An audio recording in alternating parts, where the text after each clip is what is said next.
Special occasion with us on a Sunday evening to come out and be part of all the exciting festivities.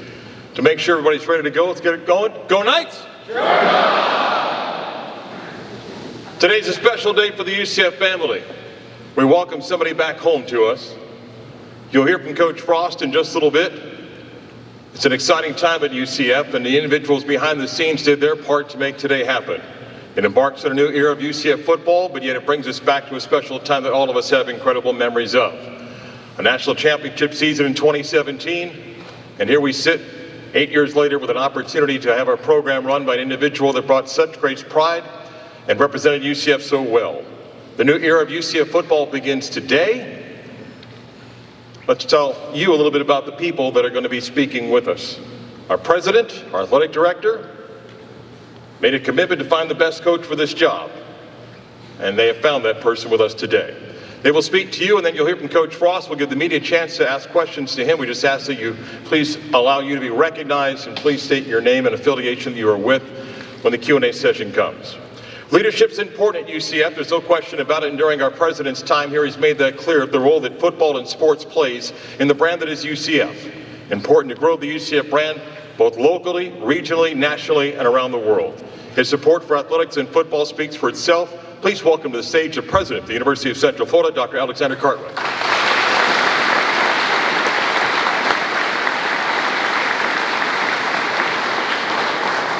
Thank you, Mark, and good evening, Knight Nation. Today is an exciting day for UCF as we welcome back a familiar face who has already left an indelible mark on the proud history of our football program. On behalf of our Board of Trustees, University Leadership Team, and the entire UCF family, it is my honor to officially welcome Scott and Ashley Frost back to Knight Nation.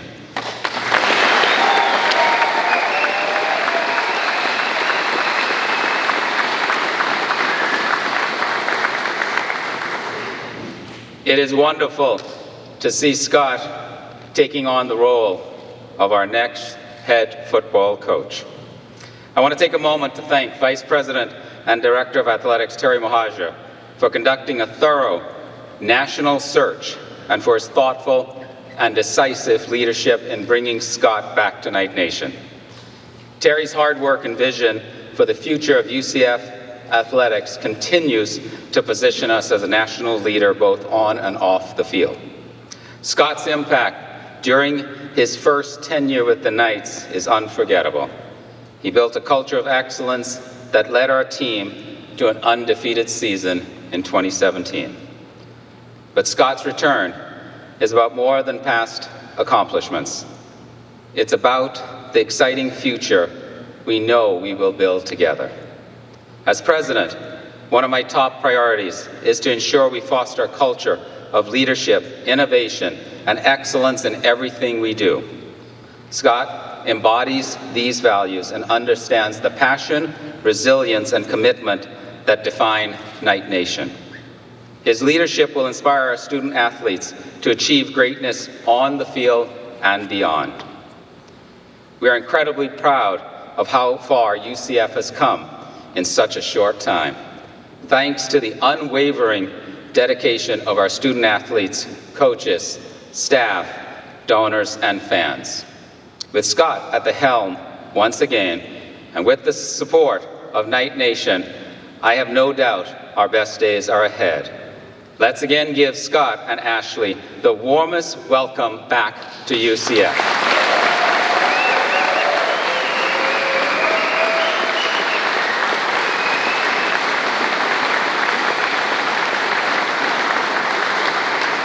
Let's get them used to, again, what we always say. Go Knights! That wasn't as good as I wanted it to be. Go Knights! That's a lot better. Now it is my pleasure to introduce Terry Mohajir, our Vice President and Director of UCF Athletics.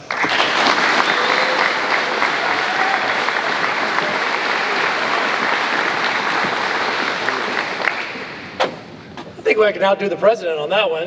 Go Knights! Pretty good right there. There you go. All right, thank you for being here tonight on a Sunday evening. Appreciate you guys. And I just want to first start by saying thank you to Gus Malzahn and his wife Christy for their commitment to UCF and for the past 4 years. Their work and effort during our Big 12 transition and uncertain times in college athletics was appreciated. It's also, thank you, absolutely.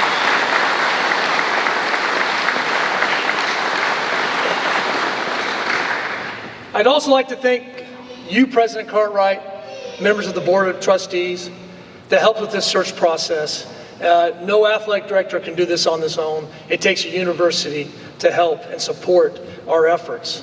I'd also like to thank Chad Chatlos from Turnkey Search Process. I've worked with Chad for many years, over the last decade of being an athletics director, and he has been one of the best in the business that helped us when we did the search process. Anybody I wanted to talk to, he could get them on the phone, so that was great. And also, I know we got some of our coaches and our staff members in the football office. Can you just raise your hand real quick? I'd like to say thank you for holding down the fort this past week during signing day.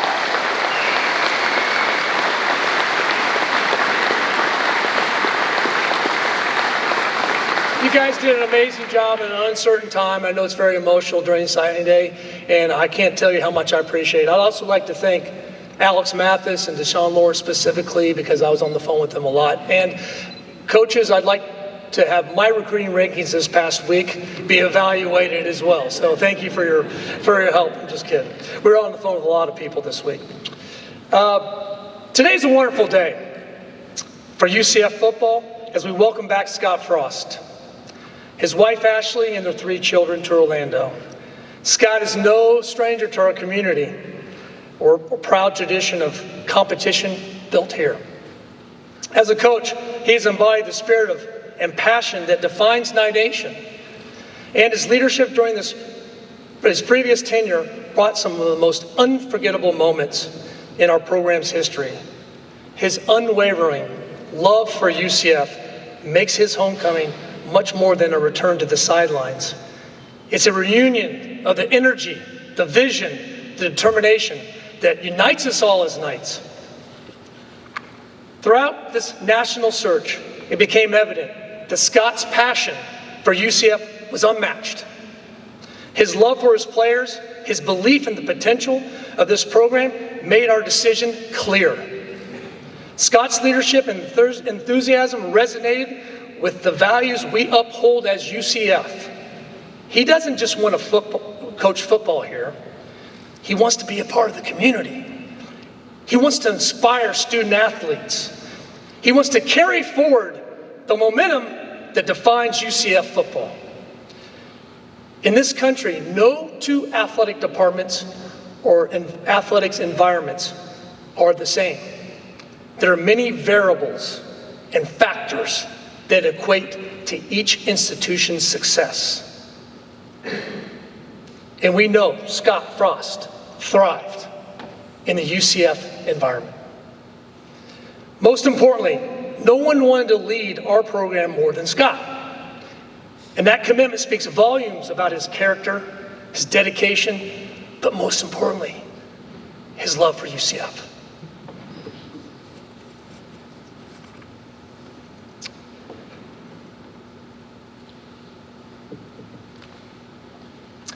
As we embark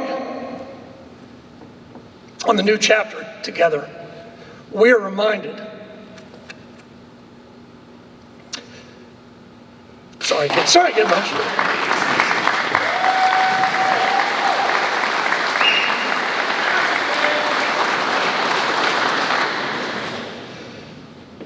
As we embark on the new chapter together, we are reminded of what makes this place special.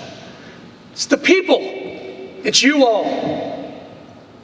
Our student athletes, our alumni, our fans, supporters, all play a vital role in driving our success.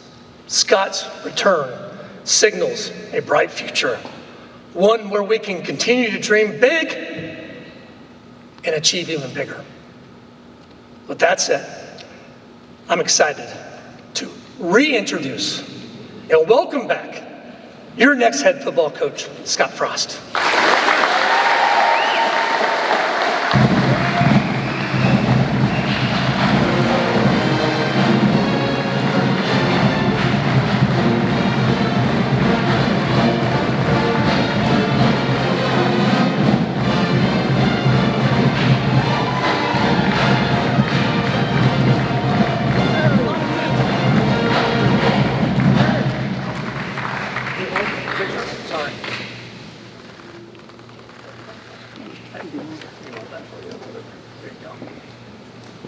Well, 10's not my number, but maybe we know somebody else who could use that.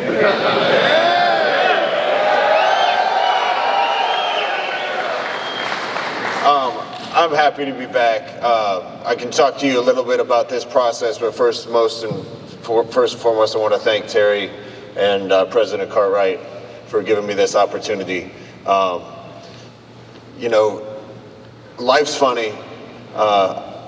My time in Orlando is one of my favorite times of my life. It was a short period, 2 years, with some really good people and some relationships and some experiences that I'll never forget. It was hard for me to leave. It was emotional for me to leave, and there was a lot of pressure for me to go and do something else. Coaching's funny too. You put yourself out there and you compete and you do the best you can, and sometimes it works great, sometimes it doesn't work great. At UCF it worked great.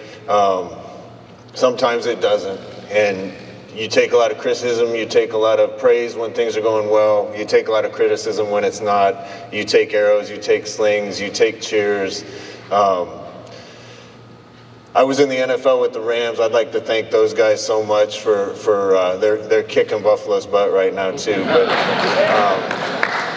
for giving me an opportunity to get back on my feet. And it would have taken a lot for me to leave that. And when these guys called, this is honestly probably the one institution that I would have listened to leave that life and come back to. And the main reason is because of the people that I met that are here, the people that I met the first time when I was here, an opportunity to coach football again and do it at a high level, an opportunity to do it in a great community that my wife and I loved living in, and we can put roots down and raise our 3 children together in a place that we love to live. So I'm grateful to be here. I hope everybody doesn't think we're going to go undefeated immediately. There's some work to do, but last time I came there was some work to do, and we got the right people and we did the work.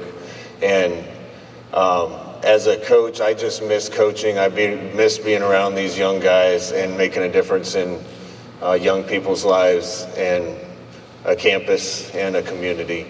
And I'm thrilled to be back, ready to roll up my sleeves and get to work and get the right people in here to do those things. And you know, someday if my legacy is to help this place get from where it was to where it is now, and then come back and help it take the next step and be viable contender for a lot of things, then that's great with me. And I'm excited to start on that process. So thank you very much.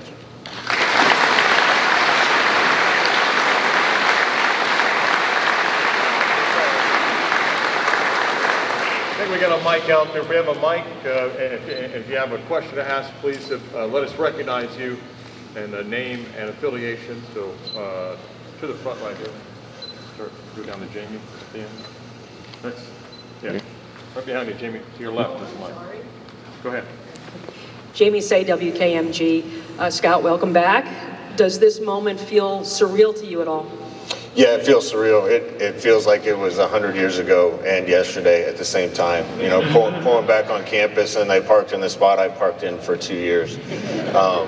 You know, I didn't think this would come, but like I said, I don't think I would have come back to just any place, but this place gave me a start, and I kind of gave it a start in its own way, or at least had a hand in that. And the biggest thing, like I said, is my wife and I have 3 kids, and bringing them to a place like this and letting my son see daddy coach and bringing them up in a good place like Orlando is what we wanted to do. Brian, go ahead. Coach, Brandon Helwig of UCFsports.com. Obviously, a very memorable 2 seasons you had in 16 and 17. I know it was very difficult for you to leave. I know that was a tumultuous time in your life. Just how difficult was that process for you, and was this place something you really thought about as the years went on? Yeah, I mean, it was hard for me to leave. It was emotional. You know, when you're climbing the ladder of success in life, sometimes they forget to tell you to stop when you're happy. That being said, there was a lot of pressure, and the biggest thing for me is my dad wasn't doing well, and I got to spend time with him. My wife and I were lucky enough to have 2 daughters born at the next place I went, and you know, you have good times and bad times everywhere, and this game, sometimes you get it done and sometimes you don't. We did the right things here and pushed the right buttons and got it done, and I think we can do that again. In fact, I know we can do that again if we do the right things. UCF, to me, is unique in the country because it's still in its infancy. It might be a toddler now. When I came before, maybe it was in its infancy. But most schools in the country, when you look at the landscape of college football, are kind of pegged where they are, and you know, generally speaking, that's where they're going to be. Always thought since the first time I came until now that the potential for growth and status in college football is bigger here than it is other places, and I'm excited to take the challenge to try to get it there. Scott, Matt Rochelle with the Orlando Sentinel. It's been 7 years since you've been here on campus and since you were part of this program. How have you changed and grown in that time? Well, I used to play intramural basketball and pick up here at lunch, and a little more mileage on the tires now. You know, I'm the same guy. I'm probably just a little longer in the tooth and wiser. And you know, I think you actually learn more through trials maybe than you do even success. I learned a lot here. I've learned a lot since. Learned a lot in the time this past year out in California. I'm excited to take this on. I'm the same guy that I was, maybe just a little more experience and a little more wisdom. Hey Scott, Darren Stoltzfus, West to your left right here. I alluded to a kitchen appliance with your predecessor. I won't use any of this, but pressure. You kind of alluded to it. How is this place different now with the pressures and the expectations that you essentially built, but now coming back to that, how different of a job is this? I think it's a different job. It's grown, and it's grown because of good people here. The leadership that was here when I was here, the leadership that's here now. Like I said, I like to think I had a little bit of hand in where it's gotten. Certainly the coaches that I work with and players that have been here, and all the people that worked. It's amazing what this place has blossomed into. Now it's in the Big Show, in the Big 12. I have a ton of respect for the teams in that league. I've coached against a lot of them and understand that we got a work cut out for us. But UCF is a special place, man, and I think where it can go is special, and I'm excited to be a part of it. Great. Coach Trey Strelko, Sons of UCF, welcome back. Do you have a chip on your shoulder, something to prove? Yeah, you know, being out of coaching for a little while was tough on me because I love it. And I think when you are a competitor, you want to be in the arena fighting. And it would have taken a special arena to get me to say yes and to come to start to fight again. But I know what I'm capable of, and I know what we can get done here. UCF can become great if we do things the right way. And yeah, there's a little bit of me that wants to prove the type of coach that I think I am. And I'm going to get a chance to do that in a special place. Hey Coach, Andrew Cherico, student and reporter for the Sons of UCF. When advocating for your hire players like Shaquem Griffin, we're talking about the culture that you built. What does that mean to you and the legacy that you made, and what kind of culture do you hope to bring back? When I coached here, it was bigger than just any one person. It was about a team. And we got a group that the coaches love the players and the players love the coaches, and we all fought for each other. My guys made every decision they made based on what's best for the man to the left and the man to the right. And whenever you're a part of something bigger than yourself, it's even more special. that's hard to get. It's hard to find that kind of culture. It's hard to create that kind of culture. We're going to have to make sure that we have that again. Honestly, I think it's even harder in this day and age in the new era of college football with NIL and the transfer portal and those types of things. I think you have to be even more conscious to make sure you're getting the right people and that are here for the right reasons. And we'll do the best we can with all that. Mike? Yeah, Coach Mike Bianchi, Orlando Sentinel, welcome home. Thanks, Mike. Yeah. Good to see you, buddy. You too. You alluded to KZ with the number 10 jersey. Have you thought about your staff? I'm sure you have. And you know, the lead singer is back. Would you like to get some of the old band back together? Yeah, I think that's a bad way to put it, but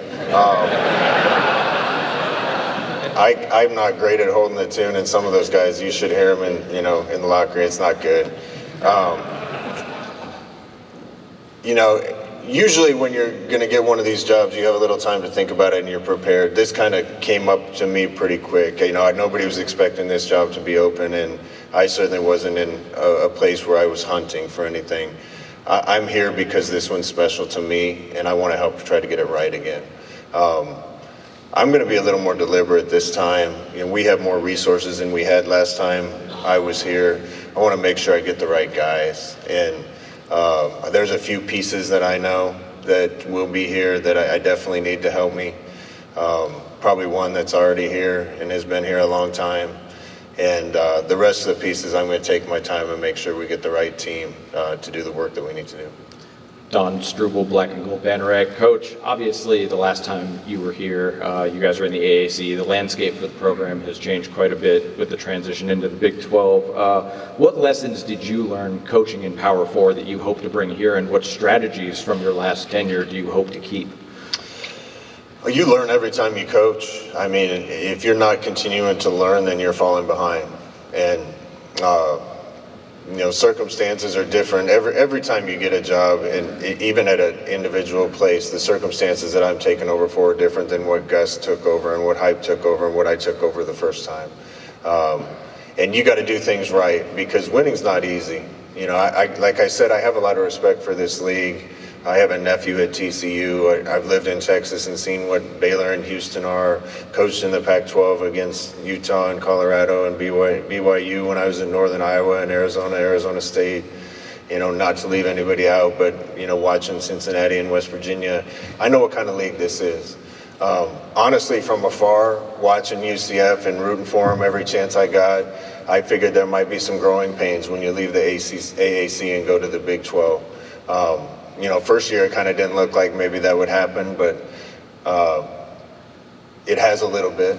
And that being said, the leadership of this university has done an unbelievable job to put this on par with the other teams in this league as far as resources. We got it done last time because of the talent in Florida, the fit of talent to our system, and what we could get done with that. And I'm just really confident that if we do it the right way, we're going to have a really good chance to put those things together again. Jamie? Jamie Say, WKMG. Obviously, things have happened quickly, but if you haven't already, how quickly do you meet with the current players here, and what is your message to those Well, my message was we're going to do the little things right. When Terry actually talked to the team right before I did and told them, had met with them, and they kind of informed him what they wanted in a football coach. And one of the first things he said was discipline and accountability. And you can't have a culture without discipline and accountability. That being said, I think we've had more fun here as a group than about anybody in the country. And if you do things the right way, you're going to have more fun. So that was my message. It's a different time. We didn't have many kids in there. It's kind of getting close to Christmas break. There weren't that many, and then this thing called the portal exists. The bad part about that is my first step is going to be to make sure we keep the kids here that we need to keep, and I need to get really familiar with them really fast. And then the second step is to see what we need next. And we're going to do the best job we can with that in a short amount of time. As much as that's hard and difficult, the good thing is, you can get some good players quicker and maybe rebuild some things faster than you could before. But I told the team this too. in this era where players are getting compensated for what they do. I'm really happy for them that that's happening. That being said, I'm going to be of the mindset that if someone comes here out of high school and a Florida kid or South Georgia kid or from anywhere and wants to be at UCF and plays well, I'd rather use our resources to keep those kids loyal and keep them here than try to go get a new team every year.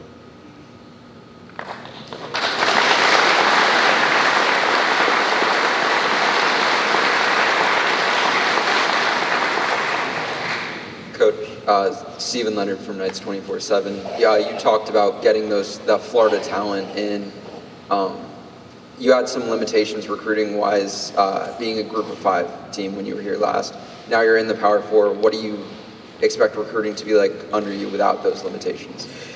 You know, I'm gonna learn on the job as we go along with that. I'm really confident knowing what I saw before. We lost some recruiting battles because we were in the AAC. You know, now we're in the big show, and I think Orlando is the best city with the university in Florida. I think it's the best college town in Florida. This campus is unbelievable. The city is unbelievable.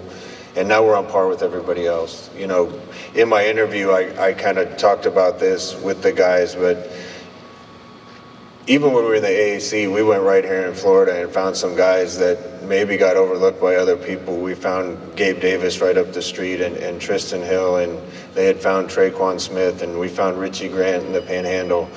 You know, those are some special players, and you're not going to always, you know, get the right ones, but I believe there's so many guys like that around here in this state, and we want to focus on that first. And make sure that we're building a core with an identity, a core with a culture and character, and we can go from there. But without those essential principles, I think you're chasing your tail. So I'm glad to be back in Florida. Scott, Matt Marshall at the Orlando Sentinel. You built a reputation for UCF fast as an offensive system. Do you plan to implement a similar offensive system this next time, this coming back around? Or do you think you'll maybe modify and change some things because of the growth maybe you've had over the last 7 years? Yeah, we kind of gave birth to UCF Fast and UCF Fierce, and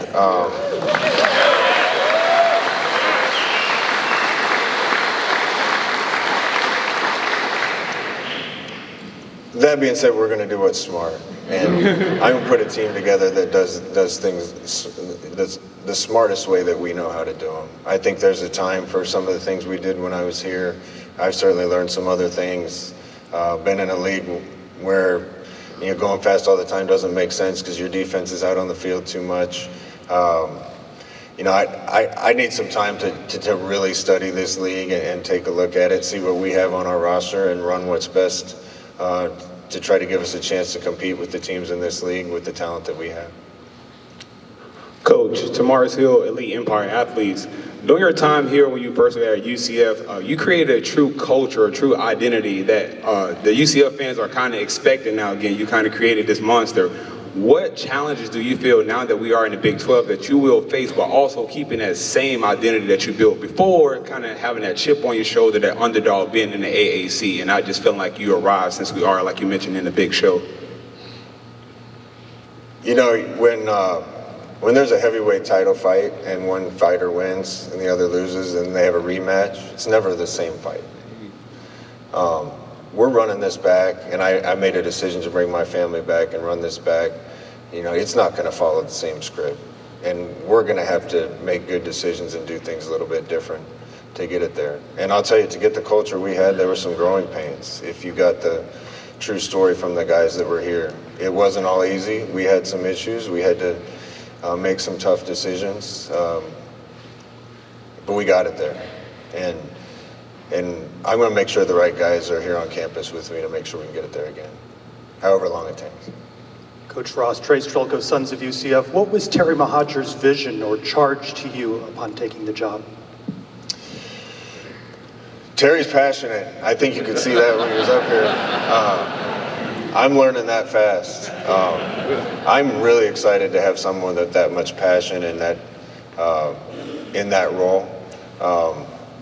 You know, I've worked for quite a few people now, and I don't think I've met anybody that probably wants it as bad as I do. Very few want it as bad as the coach does.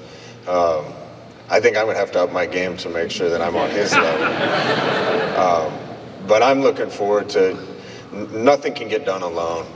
Sometimes as a young coach, you think you're enough no matter what the circumstances, whether things are with you or against you, whether the deck's stacked in your favor or against you, and it's just not true. If there's a good organization with good people that are all pulling the rope in the same direction, you got a chance. And I'm excited to actually have a partner to walk through this with, to make decisions with, and again, to try to make UCF relevant and more relevant in the pantheon of college football. A couple more for Scott. Yeah, Scott, Chris Boyle from the Daytona Beach News Journal. In working with the Rams over the last few months, what do you feel like you most gained from that experience? And are there things that you saw within the workings of the NFL atmosphere that you plan to bring to UCF as well? I already said it, but I'm so grateful to those guys. You know, I was trying to decide where to go next in my coaching career and to get back, and Les and Sean and the rest of the people there, that is a first-class organization. And I think that's what I learned more than anything there is just the quality of people they had in that building from top to bottom. And he's done a really good job there surrounding himself with high character, really intelligent people that he trusts to do their work so that he can focus on what he's good at. And I need to implement some of the same ideas. Scott, far right. Hi, Andrew Sagona, Reddit CFB. You may have alluded to this in your introductory comments, but what would you say is the thing that you miss the most about coaching here at UCF? Well, I miss, one thing is tough. I miss the city of Orlando. My wife and I loved it here. And again, we have 3 children now. RJ, Capri, Alessandra, my 2 daughters. RJ was born here. The other 2 have never seen this place. So we're excited to bring that back. But what did I miss the most is just relationships. The relationships I built here are going to last my lifetime. You know, Gabe Davis texted me today. The video that Keem put out is awesome. About made me cry. Kalubi Ali came and saw me right away. You can't put a price on those things. And when you've been in the competition and you've succeeded and you failed, the one constant that keeps bringing you back is the relationships with the brothers that you do it with. And I've had good relationships everywhere I've gone. I don't think I have any stronger here than with, you know, KZ and Killens and Otis and the guys that I coach here. And I'm excited to try to build those again. Last question. Hey, Coach. Sean Green, Charge On Podcast. Obviously, you mentioned the transfer portal and wanting to, keep your main guys here, but with the transfer portal opening up tomorrow, how reliant are you guys going to be on the transfer portal this next cycle? Honestly, you got to give me a chance to take a look at everything and see. My feet have been on the ground here for about 6 hours, Terry. I don't know. I know everybody in this league has a chance to win, and I need to take a hard look at everything to see what we need to do to win. And there's certainly some talented guys on this team because I've watched enough tape to know that UCF had really good talent and a chance in a lot of games. Talent doesn't matter much if you don't have character and discipline along with talent. So we're going to judge not just based on the talent that someone has, but are they a fit for the team? And we're going to get this right. And I'm not looking for a immediate turnaround at the expense of long-term success. So we're going to make the right decisions, make sure we get the right people and the right kids, and charge on after that. Thanks, Scott.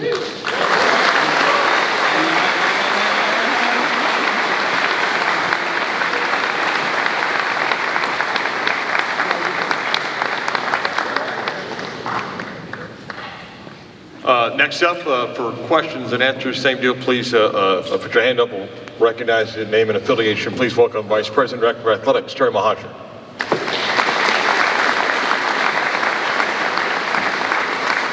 Thanks for coming. I had to go last, huh? I should have gone first, right? Matt. Terry, I want to ask, what was this process like? How many candidates did you kind of go through, and when did you zero in on Scott? Well, let me get my list out for you and show you real quick here. Let's get so the process, we had a pretty good idea about a week and a half before the Utah game that this could happen. And so, of course, I started working on it. And you're always thinking about people. You watch games and you have open weekends and you're always watching things. And that's what I've been doing over being over my time of a decade of being an athletic director.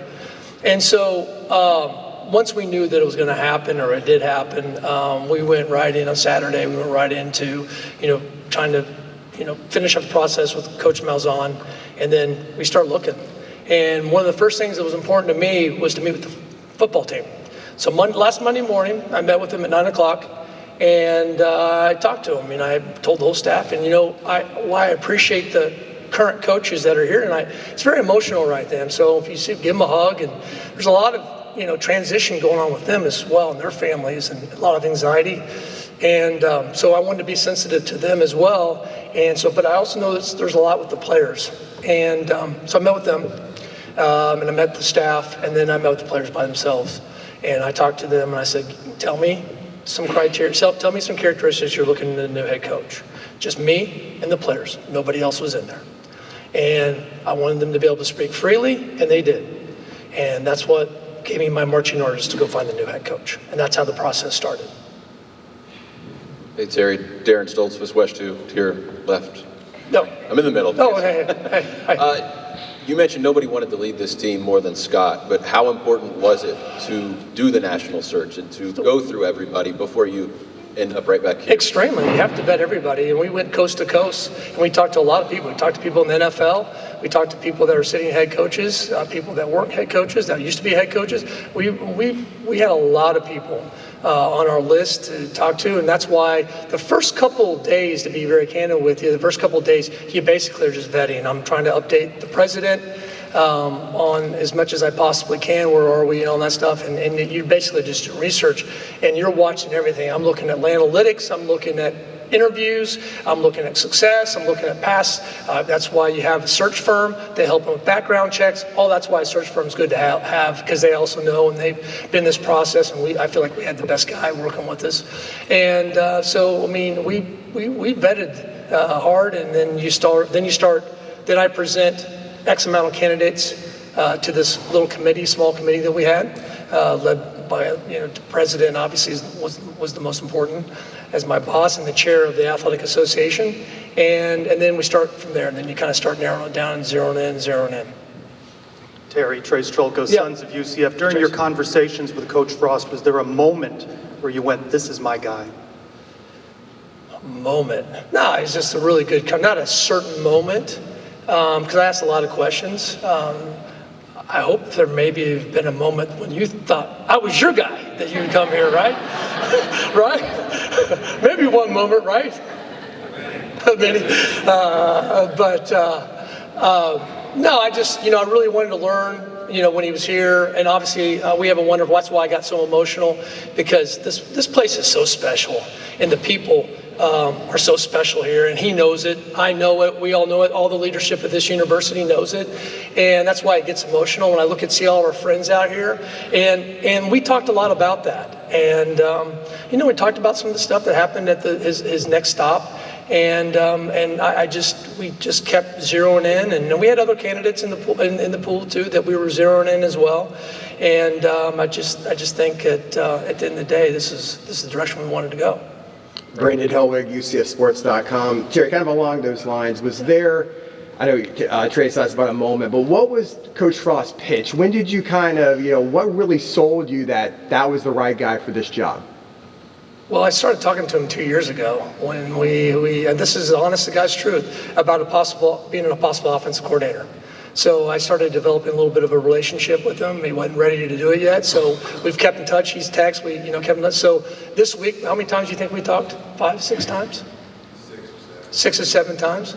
Just getting a feel. I wanted him to get a feel, because listen, it works both ways. He talked about it, being a partner we are partners of him. This is not there is an org chart. Clearly there's an org chart. But to really have successful programs in college athletics, you have to have partnerships. And it has to be an internal partnership. And I think those conversations that you just continue to have kind of resonated to this is the right person. Mike? Yeah, Terry, I'm sure you talked to people. You named our coach, didn't you, a couple of days ago in your paper article, didn't you? You Nostradamus, man. That would be Nostradamus. Yeah, okay. That was good. Did you, the people you talked to about Scott, anybody stand out, whether it be Sean McVay? I talked to Sean McVay. Talked to Les Snead, the general manager. I talked to some people that he didn't even know I talked to. What were some of their messages? Really positive. Sean McVay was great. Specifically, I'm going to call you at 8 o'clock Eastern time, this time, and blah, blah, blah. Does that sound like him, Coach? He was very regimented, and he called me, and then I also talked to the general manager, talked to some of the players, talked to a lot of the former players. I really did. That was really important to me. Because they'll tell you the truth. They'll always tell you the truth. You know, there's times where people want to help people get jobs, and you just don't know if they're just trying to help get jobs. But the players, they're authentic. They're really authentic. And those are the conversations. Those are the ones I valued the most. Obviously, his skill set, we know he has a great skill set. Sean McVay talking about his, what he's done for them this year. Obviously, Sean McVay is considered one of the top offensive minds in all of football in this country. And, him talking specifically about some things, X and O wise, was really helpful. And I think those are just all part of it. It's just not one thing. There's not Brandon, it's not an aha moment. It's just not like that. You have to have continuous conversations to get a feel. It's a feel. This is not a science, it's an art. It really is, I promise you. Don Struble, Black and Gold Banneret. Yeah. Reuniting a former coach with a Power 4 program is kind of an anomaly. What about the opportunity to bring back Coach Frost stood out to you the most, and what feelings did those invoke within you? Well, it's actually happening. There's success. You see it at Rutgers. You saw it at Kansas State. It happens more than you think. It's happened at a couple others. And, I think I talked about it in my opening remarks is, no two athletics departments or institutions, athletics departments are alike. They just aren't. And they all have different factors and variables that go along. And just because you maybe had not as success at that one doesn't mean you can't replicate what you've done here in the past. And we started talking about sequels. I was laughing. Where's Eric DeSalvo? We talked about sequels. You know what? This would be a good trivia question for Brandon to put online. Your favorite sequel, the sequel is better than one. Well, I think this is where we're going to be. I think the sequel is going to be better than one. Oh, yeah.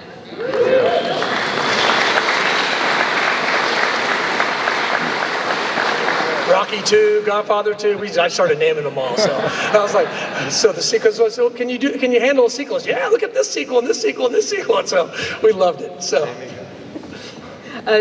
Terry, what did some of Scott's former players from UCF tell you? Great culture guy, loved him, do anything they can for him. The characteristics that the current players gave me, which is I've done this before, so it's very similar. You might have some tweaks here and there, but I didn't give them the answers. But I had what the players' characteristics they wanted, and almost every one of them that I talked to named every one of those characteristics. That's hard. And so that's what the former, and one of those characteristics, I'd like to keep that private with the players, because I kept everybody out there. He named 2 of them, but there's a few more. Yes, Jamie. Scott was known for building a really strong culture here that sustained for a couple of years after he left. Just how important is that knowledge in hiring him, knowing what he did? Absolutely, culture. A lot of people talk about culture, okay? Culture, where you stand on culture is where you sit.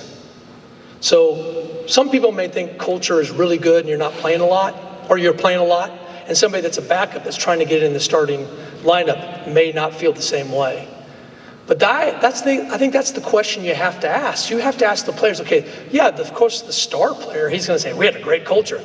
But what about the guy that's the special teams guy? The guy that doesn't play very much, the walk-on. Those are the people that you want to find out about the culture. Because those are the ones that are dying to get to that level, and those are some of the conversations I have. That's when you know there's good culture, when everybody feels the same way and is pulling together. Terry, Tamaris Hill, Elite Empire Athletes, right here in front behind Brandon. I keep looking over there. You guys are all right here. Yeah, again, you didn't want to go too deep into the characteristics. I was going to ask you what Coach Frost embodied that made him your guy. But what about the identity or the vision that you just see for this program? Of course, you're now here in the Big 12, kind of incubated a little bit. Now it's here. What is your true vision and identity that you see for the program, not just in the community, but really just the on-field product? What would you like to see? I mean, obviously we're disappointed this year. I mean, there's no, and I usually do a press conference when a coach leaves, but I usually talk about all this, so that's a really good question. I wasn't able to do that because we were trying to keep our players. We were talking to a bunch of players. I was on the phone with a lot of guys. I was trying to do a little bit of everything, which in the past, you didn't have to do that because you didn't have a transfer portal lurking. When you had coaching changes, you had 25 scholarships, and that's it. Guys stayed. If they wanted to transfer, they had to sit out a year to transfer. So it all changed. So I apologize I didn't talk about that. But yeah, I mean, I think it is. I think the sky's the limit, and that's not a cliche. I really believe that we can be a national champion program. I really, truly believe that. And I think we have to get somebody that's smart. He's very smart. Somebody that can create a good culture. He's done that and proven that. Somebody that knows offense, somebody that knows defense. He's been a defensive coordinator. And by the way, I went back and looked at his analytics at Northern Iowa. He did pretty darn good as a defensive coordinator. Played in the NFL, was a high-level quarterback. I coached against him. So he has all those characteristics that a player's looking to do. See? And then now we have you. That's why I was getting, this place is special because of everybody in this room today. The people. You guys are here tonight on a Sunday night with your families because you care about UCF football. That's amazing. That's not like that everywhere, but it is here. And I know we can get back. Darren, final question. Hey, Terry, just how much of a look in the mirror was this for the program? How much did you learn about where you are, maybe in regards to nationally or the Big 12, and just how valuable was the information you were able to get out of that? This process, the information? Yeah, just what you got from coaching. This year or no, this coaching feedback in the search. Every one of them. I mean, was it a look in the mirror? I had sitting head coaches in the Power Four that were playing this weekend that said this is the best job, one of the best jobs in the country. So we had no shortage of candidates, I can tell you that. And I continue to learn, but I knew it, what this place can be, what it can be. This was disappointing. We go back and look at what happened this year. I know, I see it. I've been around it long enough that it wasn't it was that we were very close. But things happen for a reason. And now we are where we are, so we're going to move forward. We're not going to worry about the past. And that's the process. I think, you know what? I think at week 8, if I remember right, Jimmy, I think week 8 or 9, and this is the new age of college athletics, is I think only 50% of FBS football programs were bowl eligible.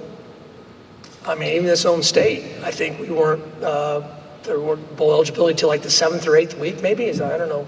You guys can fact check me on that. Don't quote me. But I think how do you sustain success? How do you get better? And I think the people that can master that, of the NIL, the transfer portal, he said he has some thoughts on that. And I think you have to hire really smart people, not just do it the way everybody's always done it. We're different. UCF doesn't have to be that way. We can do things differently. We can build from a foundation. We really can. And I've learned that because I heard a lot of coaches say, "Oh, I need the most money." Scratch. Scratch. I need the most money. That's not how you build a team. You know the least amount of money this year in the league? By a long shot, Iowa State. They were pretty good, weren't they? played for the conference championship last night. So that's what I've learned. And those are things, and these are high level coaches that I've talked to. Scratch. Now, does that mean you got to be competitive? Yeah, we still got to be competitive. Do we have to have rev share money? Absolutely. And we will. And we are going to be competitive. We're going to be competitive in the Big 12 and the ACC and the SEC. We have that type of money. We have it. And we're going to continue to grow. So watch out. Just watch what we can't do next. All right.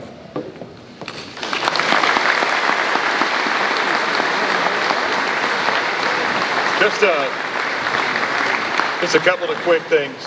We could, a round of applause, our national champion cheerleaders over here and our band in the back.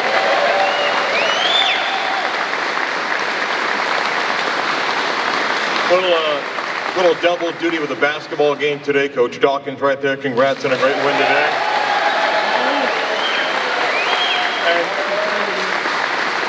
all of our other head coaches, put your hands up and thank them for coming out today on a Sunday.